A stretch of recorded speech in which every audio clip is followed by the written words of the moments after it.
মানুষের জীবিকা নির্বাহের জন্য যে কত কষ্ট করতে হয় তারই একটি জ্বলন্ত প্রমাণ। দেখেন, মুরব্বি এই বয়সে গাছের ডগায় উঠে গেলেন রস নামানোর জন্য।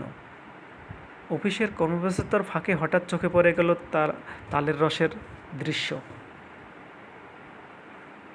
দেখেন, প্রথমে তালের জট বা মোচড়া কাটতে হয়, তারপরে তার সাথে হাঁড়ি বাঁধবে।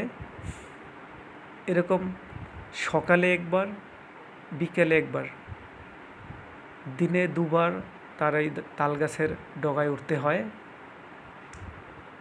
সেই তাল গাছের ডগায় দুবার উঠে রস নামিয়ে বিক্রি করে।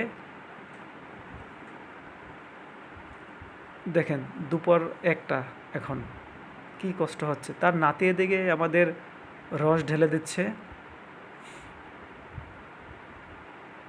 বিসমিল্লাহ, বাহ,